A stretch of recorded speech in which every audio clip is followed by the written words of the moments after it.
नमस्कार दोस्तों, आप सभी का स्वागत है हमारे इस खास वीडियो में। भक्तजनों, जब ठंडी हवाएं धीरे धीरे कम होने लगती हैं, जब सूरज की किरणें फिर से गर्माहट देने लगती हैं, जब आसमान रंग बिरंगे पतंगों से भर जाता है और जब हर घर में तिल और गुड़ की मिठास फैल जाती है, तब आता है मकर संक्रांति का पावन पर्व। लेकिन क्या आपने कभी सोचा है मकर संक्रांति क्यों मनाई जाती है? भक्तजनों, इसका धार्मिक, वैज्ञानिक और आध्यात्मिक महत्व क्या है और इस दिन को इतना शुभ क्यों माना जाता है? भक्तजनों, आज के इस वीडियो में हम मकर संक्रांति के पीछे छिपे हर कारण को आसान शब्दों में समझेंगे। वीडियो को अंत तक जरूर देखिए। मकर संक्रांति का अर्थ, मकर का अर्थ है मकर राशि, संक्रांति का अर्थ है परिवर्तन। जब सूर्य एक राशि से दूसरी राशि में प्रवेश करता है उसे संक्रांति कहते हैं। साल में 12 संक्रांतियाँ होती हैं, लेकिन मकर संक्रांति सबसे खास मानी जाती है। इस दिन सूर्य धनु राशि से निकलकर मकर राशि में प्रवेश करता है, इसलिए इसे मकर संक्रांति कहा जाता है।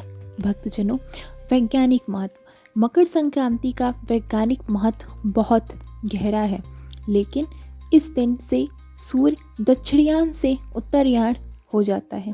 भक्तजनों, मतलब सूर्य अब उत्तर दिशा की ओर चलने लगते हैं।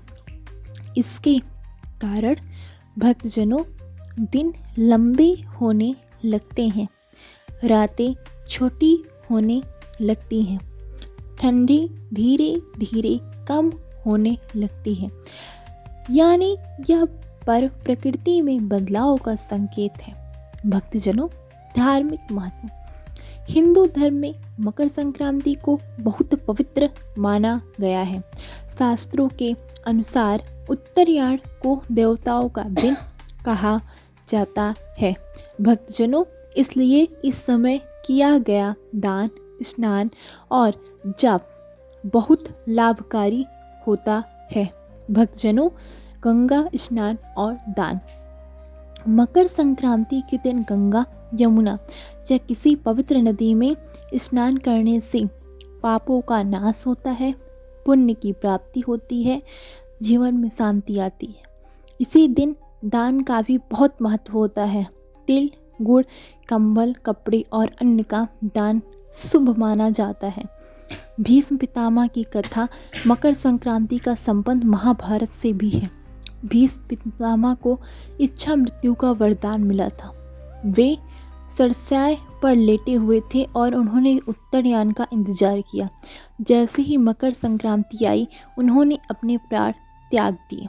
इसी कारण माना जाता है कि उत्तरायण में मृत्यु पाने से मोक्ष मिलता है। भक्तजनों, तिल और गुड़ का महत्व। भक्तजनों, मकर संक्रांति पर तिल और गुड़ खाने की परंपरा है। इसके पीछे कारण, तिल शरीर को गर्मी देता है, गुड़ ताकत और ऊर्जा देता है, दोनों मिलकर सर्दी से बचाते हैं। साथ ही एक सुंदर संदेश भी है, तिल गुड़ खाओ और मीठा मीठा बोलो, यानी पुराने झगड़े भूलकर रिश्तों में मिठास लाओ। भक्तजनों, पतंग उड़ाने की परंपरा। भक्तजनों, मकर संक्रांति पर पतंग उड़ाना बहुत लोकप्रिय है। इसके फायदे। धूप से विटामिन डी मिलती है, शरीर और मन दोनों खुश रहते हैं, समाज में मेल मिलाप बढ़ता है। पतंग हमें सिखाती है ऊंचा उड़ो लेकिन अपनी जड़ों से जुड़े रहो। किसान और फसल का पर्व। भक्तजनों, मकर संक्रांति किसानों का भी एक प्रमुख त्यौहार है।